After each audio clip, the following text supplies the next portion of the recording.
Donc, il me fait plaisir de vous présenter Dr. Véronique Castonguay, qui travaille comme spécialiste en médecine urgence à l'hôpital Sacré-Cœur de Montréal. Elle est responsable de l'enseignement à l'urgence et elle est leader pédagogique au CEPAS.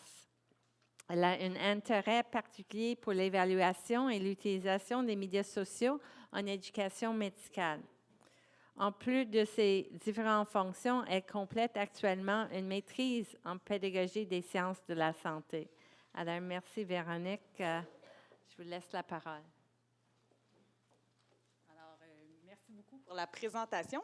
Alors, bonjour tout le monde. Ça fait plaisir de venir vous parler de médias sociaux et de développement professionnel continu. Pour qui et pourquoi? Alors, pour commencer, je tiens à déclarer que je n'ai aucun conflit d'intérêt réel ou potentiel. Par contre, j'ai un intérêt très marqué pour le sujet parce que je l'utilise probablement sur une base hebdomadaire, si ce n'est pas quotidienne. Peut-être certains diront, c'est parce que ça fait partie de ma génération, mais je pense à certains de mes collègues dans mon département. Dr. Chouni, par exemple, qui est vraiment un des doyens dans mon département, qui est vraiment un grand fanatique de l'utilisation des médias sociaux en DPC. Alors, je crois que c'est accessible à tout le monde. Au cours de ma présentation, on va parler un peu des différents rôles que peuvent avoir les médias sociaux en développement professionnel continu. Puis, à travers de tout ça, on va parler de certains avantages et aussi certains défis que l'on peut rencontrer. Pour commencer, définissons ce que veut dire développement professionnel continu. Dans la littérature, il existe vraiment de multiples définitions pour définir ce terme-là. Il y a même certains auteurs qui vont contester la définition des autres. Alors moi, j'ai choisi celle qu'utilise le CEPAS sur son site Internet. C'est un processus par lequel un professionnel recherche activement les meilleures façons d'améliorer sa pratique. Ses choix de développement se feront en fonction de ses besoins et de son champ d'expertise, en tenant compte non seulement des compétences liées à l'expertise clinique, mais également de celles nécessaires à l'exercice de tous les rôles définis par le cadre de référence CANMEDS. La façon dont je vois ça, moi, personnellement, le développement professionnel continu, c'est vraiment comme un long chemin sans fin. C'est vrai, on gradue nos programmes de formation, on arrive sur le marché du travail, puis on nous demande d'exercer dans une science qui a beaucoup de changements, d'avancement. Puis il va y avoir des petites nouveautés que je vois un peu comme des petites failles sur notre chemin, qui n'auront pas nécessairement d'influence sur notre parcours. Mais par contre, des fois, il va vraiment avoir des gros changements spectaculaires, la grosse roche au milieu du chemin, qui va vraiment nous forcer à changer notre pratique pour le bien-être et la sécurité de nos patients. Un des défis qu'on rencontre souvent, c'est que, des fois, c'est plutôt calme, mais des fois, il y a tellement d'informations, ça va tellement vite qu'on se sent davantage sur une grosse autoroute qu'un petit chemin tranquille, puis c'est parfois difficile de garder le fil avec tout ça. Alors, ma collègue m'a présenté tout à l'heure pour parler un peu sur une base personnelle, mais je suis convaincue que vous avez chacun votre histoire. Moi, je fais de l'urgence dans la vie. Je ne suis pas l'experte très spécialiste dans un domaine en particulier. Par contre, on me demande d'être bonne dans tout. Et j'essaye sincèrement de l'être pour le bien-être de mes patients. Mais il y a des nouveautés dans plein de domaines qui sont toutes pertinentes à ce que je fais. C'est difficile d'être au courant de tout ce qui se passe. En plus de ça, je suis responsable de l'enseignement. Il y a beaucoup de changements en pédagogie, mais il faut que je sache ce qui se passe pour essayer d'être au sommet des différents rôles que j'ai à assumer. Mon gros problème, ce n'est pas l'intérêt, c'est le temps. Okay? Je n'ai pas nécessairement tout le temps le temps de m'asseoir et de dire « Ah, aujourd'hui, je vais prendre 3 heures pour faire du développement professionnel continu. » Ou encore le temps de m'inscrire à des conférences, de libérer ma liste de garde, de dire à mes collègues « Bon, vous travaillez parce que moi, je vais aller me former. » C'est vraiment un défi de taille. L'accès aussi à l'information, ce n'est pas toujours facile. Puis choisir où lire, quelles ressources, c'est vraiment un défi que je rencontre quotidiennement. Heureusement, il existe les médias sociaux. Je pense que la force des médias sociaux, c'est vraiment de rendre accessible, ça vous tend la main sur différentes opportunités d'apprentissage pour vous, peu importe c'est quoi votre domaine ou encore votre discipline. C'est sûr que quand on vous tend la main, vous ne devez pas manger dans toutes les mains parce que des fois, vous risquez de vous empoisonner. Mais en 2015, je pense qu'il y a vraiment plusieurs ressources fiables, disponibles, accessibles pour tous les domaines, peu importe c'est quoi votre sujet d'intérêt. Fait que pour qui? Pour n'importe qui. Okay? Je pense pour les chercheurs, pour les physios, pour les ergos, pour les médecins, peu importe. Pour les résidents, pour les plus seniors, C'est sûr que des fois, moi, j'ai l'impression qu'il y a des étudiants très juniors là, qu'on dirait qu'ils font seulement leur apprentissage par les médias sociaux. Il faut faire attention parce que des fois, je pense qu'il faut avoir une base, mais quand même. N'importe où. OK? Il y a plusieurs études qui commencent à démontrer là, la force des médias sociaux pour le développement professionnel continu des gens qui habitent en milieux ruraux. C'est assez spectaculaire ce qui est publié présentement. Puis on ne parle pas là, des pays en voie de développement. Là. La plupart des études viennent de l'Australie pour des médecins ou des différents professionnels qui travaillent dans des hôpitaux qui ne sont pas capables de quitter, qui ont des difficultés d'accès à l'information. Bien, c'est vraiment une force d'utiliser les médias sociaux. Puis, n'importe quand, que ce soit de façon synchrone ou asynchrone, vous êtes capable là, de vous éduquer quand vous voulez. Des fois, il y a des choses en ligne en direct, mais la plupart des choses restent là, fait que vous êtes capable de le faire de façon un petit peu plus tardivement. Alors, parlons maintenant des différents rôles-clés que peuvent jouer les médias sociaux. Rôle numéro 1, vous informer des nouveautés dans votre domaine. Je vous l'ai dit tout à l'heure, il y a plein d'informations qui sortent. Ce n'est pas toujours facile de savoir qu'est-ce qui arrive. Puis moi, ça m'arrive régulièrement qu'un résident vienne me dire « Oui, as-tu lu tel article? » Non, j'en ai même jamais entendu parler, jusqu'à tout récemment, là, depuis que je suis un petit peu plus active. Puis, il existe plein de sources vraiment fiables, là. Les mêmes sources que vous utilisez habituellement. Là. Présentement, la plupart des revues scientifiques ont un compte Twitter et quotidiennement, ils vont mettre de l'information. Je parle des revues renommées comme The Lancet, qui a 205 000 abonnés. Il y en a aussi en pédagogie, le Medical Teacher, qui donne beaucoup aussi d'informations. Puis la revue la plus populaire dans le domaine médical, New England Journal of Medicine, qui a 304 000 abonnés. Puis c'est facile, là. Ça, c'est un petit exemple. Là. Juste hier, là, New England Journal of Medicine, qu'est-ce qu'ils ont tweeté? Okay? Ce n'est pas toujours des nouveautés, mais des fois, c'est de l'information qui vous permet de rester à jour ou vous faire des petits rappels sur des sujets. Des stimuli visuels, là. Quelques termes, vous n'êtes pas obligé de le lire. La force des médias sociaux, c'est que ça fait juste vous exposer ce qui est disponible, puis vous le lisez ou non. Fait que stimuli visuels, un résumé là, sur le trouble d'anxiété généralisée, puis une petite nouveauté là, en même temps. Rôle numéro 2. Ça vous permet aussi de suivre les opinions des experts. Puis je pense que c'est un point qui suit bien le premier point dont je vous ai parlé. Parce que des fois, il va y avoir une grande nouveauté qui va survenir sur le réseau, un nouvel article qui peut vraiment avoir un impact spectaculaire, comme je disais tout à l'heure. Mais c'est un article. Puis c'est des fois difficile, là, moi, de mon petit rôle là, de médecin qui travaille dans une urgence, de dire « Oui, mais est-ce que je change ma pratique aujourd'hui? Est-ce que c'est une bonne étude? Est-ce que c'est bien fait? » Bien, les médias sociaux, surtout les blogs, vont vous permettre d'aller voir « Oui, mais les autres, ils en pensent quoi? Là? Les bons dans ce domaine-là, qu'est-ce qu'ils en disent? » Pour donner un exemple, okay, j'ai choisi la glace là, pour parler un peu d'hypothermie thérapeutique. Pour ceux qui ne sont pas en médecine, qu'est-ce que c'est? Les recommandations en réanimation, là, ils surviennent aux 5 ans. La dernière version, en 2010, disait que quelqu'un qui fait un arrêt cardiaque avec certains types d'arythmie, bien, après qu'on l'ait réanimé, ça vaudrait la peine de le refroidir, c'est-à-dire d'amener sa température corporelle un peu plus bas, entre 32 et 34. Fait que tout le monde s'est mis à faire ça. Fait que 2010, on sait que les prochaines recommandations vont être en 2015. 2013, article choc, qui dit que présentement, bien, peut-être que tout le trouble qu'on se donne pour essayer de refroidir nos patients, bien, ça n'a pas tant d'impact. Fait que, bon, tu dis, OK, c'est beau, mais si ça ne change rien, on pourrait continuer à le faire. On pourrait continuer à le faire, mais ça coûte excessivement cher, okay, refroidir nos patients. Ça mobilise des ressources. Puis dans le système de santé qu'on vit actuellement, là, mais si on peut faire quelque chose de moins qui ne sert à rien, là, bien, pourquoi pas le faire? Mais là, c'est un article. Fait que tu dis-tu, OK, parfait, je laisse mes patients aller. Bien, c'était impressionnant de voir la quantité d'informations qui est apparue sur les blogs après. Okay? Fait que ça vous permet un peu de vous forger vos idées. Puis après ça, il y a eu des comités. Puis des fois, les comités, pour avoir été sur des comités de réanimation, bien, oui, mais tel expert a soulevé que l'étude, bien, peut-être qu'il y avait cette lacune-là. Bref, ça l'amène à réflexion. Puis vous voyez, finalement, les nouvelles recommandations sont arrivées là, il y a à peu près quelques semaines. Fait que ça amène quand même à réflexion. Rôle numéro 3.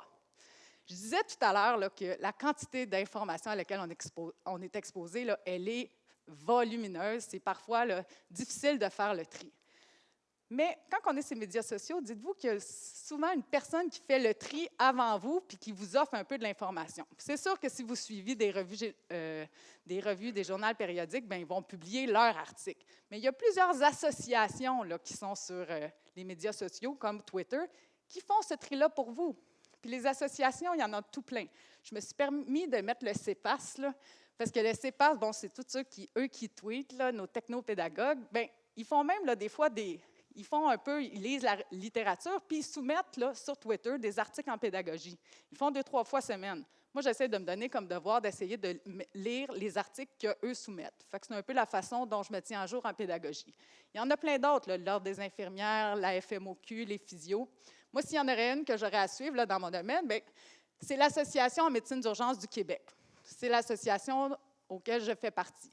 Puis quotidiennement, eux aussi, ils tweetent. Ils vont tweeter de l'information médicale, comme des nouveautés, par exemple, pour la sédation de mes patients, des nouveaux traitements, peut-être pour l'intoxication à la cocaïne. Mais en plus de ça, ils mettent beaucoup d'informations sur tout ce qui est politique, puis tout ce qui se passe au Québec. Fait que ça me permet de me tenir au courant. Maintenant, rôle numéro 4. Vous vous informez sur les opportunités d'apprentissage. Okay? Souvent, là, ils vont vous montrer, là, par exemple, Twitter ou encore des blogs, là, ils ne publieront pas nécessairement « voici la vidéo, il est juste là », mais ils vont vous donner des liens ou encore des références pour des sources intéressantes, comme par exemple des vidéos de formation là, pour certaines techniques. Mais qu'est-ce qui est intéressant aussi, là, surtout pour ceux qui sont plus en région éloignée ou qui ne sont pas toujours dans des réseaux universitaires, c'est qu'il y a même des journal clubs qui se font en ligne. Pour vous donner un exemple, ça, il y en a dans plein de disciplines. J'en ai choisi un, c'est celui-là, bon, j'ai un intérêt en trauma, East Journal Club. Okay? Les East Guidelines, c'est une énorme association en trauma aux États-Unis. Okay? Puis à peu près 2 fois par mois, qu'est-ce qu'ils font? Ils vont faire des Journal Clubs en ligne, c'est-à-dire sur 2 jours, ils vont discuter d'un article. Fait que quelques jours avant le Journal Club, ils disent « Tout le monde, chez vous, allez lire l'article. » Puis pendant 2 jours de temps, bien, on va discuter après ça de cet article-là. Puis c'est vraiment intéressant le niveau que peuvent atteindre ces discussions. Parce qu'on sort de la technique, là. On parle d'une thoracotomie, c'est le fait d'ouvrir un thorax pendant que c'est urgent. Mais les discussions étaient vraiment là, super intéressantes. Là. Ça parlait là, justement, mais c'est bien beau, là, mais peut-être qu'on devrait l'enseigner à nos résidents. Pourquoi qu'on ne fait pas des simulations là-dessus? Il y avait des discussions aussi sur le risque de se blesser en faisant ça chez une clientèle qui souvent est atteinte de maladies. Fait qu'il y avait tout un aspect promotion de la santé, sécurité, éducation. Puis on ne peut pas parler là, d'opportunités d'apprentissage sans parler des congrès et des formations qui peuvent être disponibles. Je serais curieuse de savoir combien parmi vous ont entendu parler du colloque aujourd'hui sur les médias sociaux? OK, quand même. Fait que c'est pas la majorité, mais quand même, c'est un bon moyen de diffusion. Parce qu'on le sait, là, les gros congrès qui sont très populaires, qui arrivent à chaque année, bon, ça, on est au courant. Mais il y a des petites formations qui se donnent localement qui sont vraiment intéressantes, puis c'est un bon moyen de les publier. Un autre exemple, mes collègues ont parlé du MOOC plus tôt. Bien, moi, j'ai appris de l'existence du MOOC, la formation sur le raisonnement clinique, par les médias sociaux. C'est une formation qui est gratuite, que je n'aurais peut-être pas entendu parler si je n'aurais pas eu accès aux médias sociaux. Pour continuer, les rôles clés qu'ils ont en DPC aussi, c'est d'avoir accès à ce que vous avez manqué. Okay? C'est sûr que je pense qu'il y a vraiment une plus-value à aller de temps en temps dans des conférences, okay? Pour serrer des mains, rencontrer des gens, avoir des discussions verbales, socialiser, je pense que ça fait une communauté. Mais on n'a pas toujours accès pour les raisons que je vous ai déjà dit plus tôt. Fait qu'il existe des hashtags maintenant. Là. Justement, là, c'est ce que mes collègues font, les technopédagogues, depuis tantôt. Ils font des mots-clés par rapport à ce qui se dit aujourd'hui. Bien, quand vous n'avez pas accès à un congrès, regardez s'il y a un hashtag. Simpler, présentement, dit qu'il y a plus que 5200 conférences dans le domaine de la santé qui ont des hashtags qui sont associés à eux. Puis ça reste dans le temps. Fait que vous êtes capable, là, en faisant le hashtag, d'avoir accès un peu au sujet, aux éléments résumés, à des photos des présentations là, qui vont peut-être là, vous amener un petit peu plus loin dans votre formation personnelle. Point 6. Partager des publications et promouvoir la recherche. Bon, je pense que ma collègue un peu a parlé tout à l'heure là, des un peu références, mais je pense qu'il y a plusieurs chercheurs là, qui ont des sujets d'intérêt, peu importe sont où sur la planète, puis les médias sociaux là, favorisent la collaboration entre ces chercheurs-là. En effet, certains vont retweeter ou mettre sur leur blog des références là, à certains auteurs, puis ça vient vraiment là, une façon, là, je pense que peut-être que les études sont controversées, mais je pense que ça va avoir un impact significatif dans les années à venir, là, justement, là, pour ce qui est de la promotion d'un chercheur ou d'un article spécifique. Point 7, collaborer, interagir avec vos collègues. Bien, je pense là, que ça, c'est la grosse force des médias sociaux, c'est d'être capable de construire des communautés. OK? Vous pouvez suivre, là, si c'est Twitter, vous pouvez suivre là, certaines associations ou certains leaders dans votre domaine. Puis il existe plusieurs blogs qui ont des thèmes là, très, très, très spécifiques. Puis ça vous permet de commenter sur ce qui a été dit, de poser des questions. Fait qu'il y a vraiment une interaction là, avec l'utilisation des médias sociaux. Contrairement à si vous lisez votre article tout seul dans votre salon, puis que vous avez plein de questions, bien, des fois, on n'a pas toujours les réponses. Mais si vous allez sur les médias sociaux, je suis convaincue qu'il va y avoir certaines conversations sur cet article-là et que vous allez être capable de poser vos questions. Puis surtout, bien, c'est de favoriser le transfert des connaissances.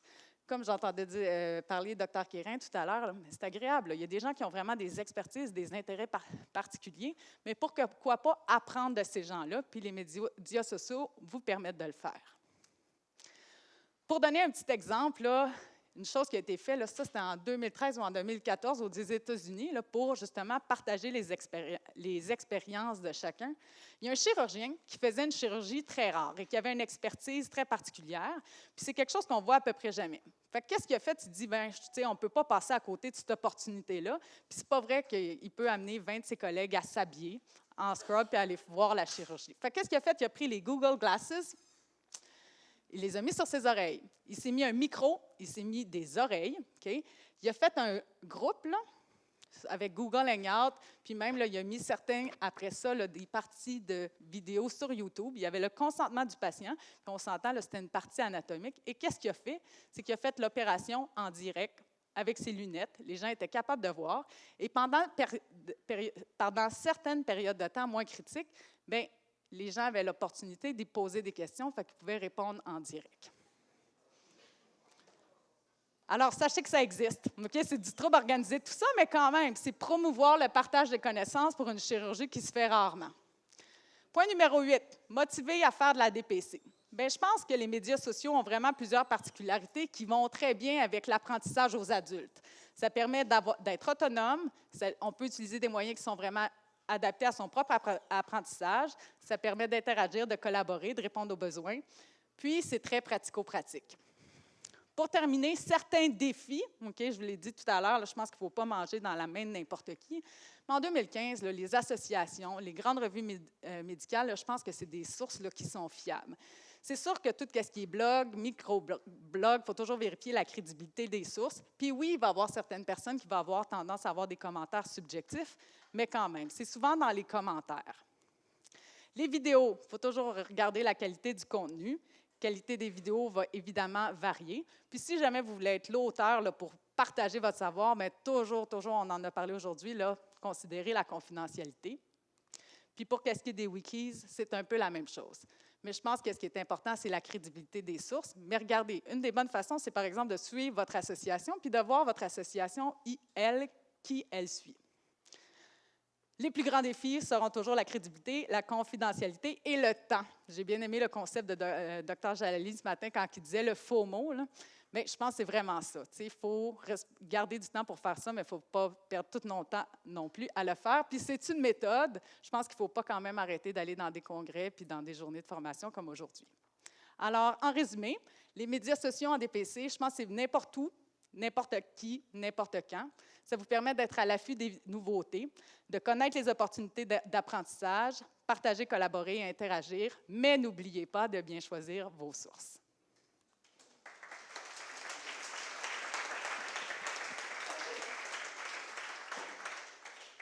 Est-ce qu'il y en a qui ont des questions?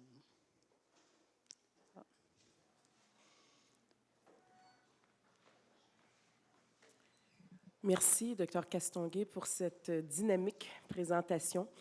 Pour quelqu'un de la génération X, oui, je vous dirais, je suis responsable universitaire en obstétrique gynéco, Martine Bernard, gynécologue à Maisonneuve. Je me suis toujours considérée un petit peu réticente à tout ce qui est médias sociaux. Depuis maintenant 4 ans, je sens un courant. Mes étudiants, mes responsables locaux me le font sentir et je n'ai pas le choix de suivre la vague. Une question que j'ai pour vous, pour un dinosaure un peu comme moi, les terminologies que vous utilisez, les hashtags, les faux, en toutes sortes, y a-t-il un dictionnaire pour me dire quoi faire? Comment utiliser? Tantôt, j'étais là, Twitter, OK, c'est quoi? Là, je regardais, le monde suit, OK, C'est où je peux-tu avoir un cours 101 quelque part? Absolument. Il y a un article sur Twitter, mais ça, si vous googlez, c'est Mom, tell me how to use Twitter. Est-ce que c'est ça le thème? En tout cas, puis je vous le trouverai. OK? C'est vraiment là, les bases. Moi, honnêtement, là, tout ça a commencé là, en 2013. Je suis allée dans un congrès de pédagogie. La première question qu'ils nous ont demandé, c'est la pédagogie, les technologies de la pédagogie. Première journée, il dit ici, qui est sur Twitter? Je suis partie à rire. J'ai regardé mon ami, je dis qu'est-ce qu'on fait ici? Je dis la semaine va être longue. Puis, à la fin, là, j'étais vraiment vendue. Fait que je pense pas que vous devriez vous traiter de dinosaure, mais je pense vraiment, c'est un outil qui existe. Je pense que ça a ses forces, puis je pense que c'est en train d'émerger. Puis, il existe des recommandations. Je vais vous les trouver, puis ça va me faire plaisir de vous les donner. OK? Merci beaucoup.